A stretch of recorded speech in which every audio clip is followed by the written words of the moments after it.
राहुल और नेहा एक नवविवाहित जोड़ा पहाड़ियों में घूमने के लिए निकले थे। सफर के दौरान उनकी गाड़ी खराब हो गई। रात का समय हो चुका था और पास ही एक छोटा सा गांव था। गाड़ी को सड़क के किनारे छोड़ वे गांव में मदद मांगने गए। गांव काफी सुनसान और रहस्यमय लग रहा था। चारों तरफ सिर्फ सन्नाटा पसरा हुआ था। गांव में घूमते हुए उन्हें एक पुराना टूटा फूटा घर दिखा। अंदर से हल्की हल्की रोशनी आ रही थी। दोनों ने दरवाजा खटखटाया। दरवाजा खुद ब खुद खुल गया। अंदर एक बूढ़ा आदमी बैठा हुआ था। उसने उन्हें अंदर आने का इशारा किया। क्या गाड़ी खराब हो गई? बूढ़े ने गंभीर आवाज में पूछा। हाँ, राहुल ने जवाब दिया। क्या यहाँ रात बिताने का कोई इंतजाम हो सकता है?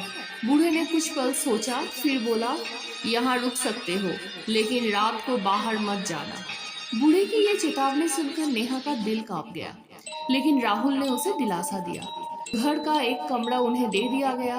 कमरा पुराना और धूल से भरी हुई थी। दीवारों पर अजीब अजीब आकृतियां बनी हुई थी, जिन्हें देखकर नेहा थोड़ा बेचैन हो गई। रात के 12 बज चुके थे। चारों तरफ गहरा अंधेरा था। बाहर हल्की हल्की हवा चल रही थी और पेड़ झूम रहे थे। नेहा को कुछ अजीब सा महसूस हुआ। उसे लगा जैसे कोई उसके कमरे के पास से गुजर रहा हो।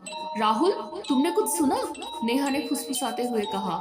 नहीं, तुम बस सोच रही हो, सो जाओ, राहुल ने कहा। कुछ मिनट बाद दरवाजे पर किसी की खुरचने की आवाज आई। दोनों ने एक दूसरे की तरफ देखा। राहुल ने हिम्मत करके दरवाजा खोला, लेकिन वहां कोई नहीं था। नेहा ने खिड़की से बाहर झांका तो उसने देखा कि गांव के कुछ लोग सफेद कपड़े पहनकर एक बड़े पेड़ की चारों ओर खड़े थे। उसके हाथ में जलती हुई मशालें थी और वे किसी अनजान भाषा में कुछ बड़बड़ा रहे थे। राहुल, देखो ये क्या हो रहा है? नेहा ने कांपते हुए कहा। राहुल ने भी देखा, लेकिन तभी सभी आकृतियां गायब हो गई। यहाँ कुछ नहीं है, राहुल ने कहा। दोनों का दिल जोरों से धड़कने लगा। तभी बूढ़ा आदमी दरवाजे के बाहर दिखाई दिया। उसकी आंखें पूरी सफेद थी और चेहरा विकृत हो चुका था। वो एक घिनौनी हंसी हंसते हुए बोला, तुमने यहाँ आकर बड़ी गलती की।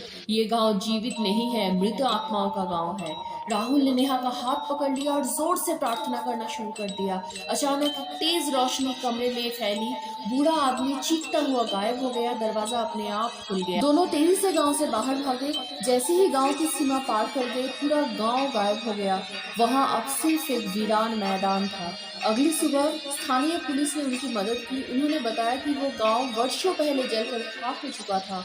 तब से वहां जाने वाले लोग कभी लौटकर नहीं आते। राहुल और नेहा का सफर तो बच गया, लेकिन उस रात की भूतिया यादें हमेशा उनके साथ हैं। Please like, share and subscribe.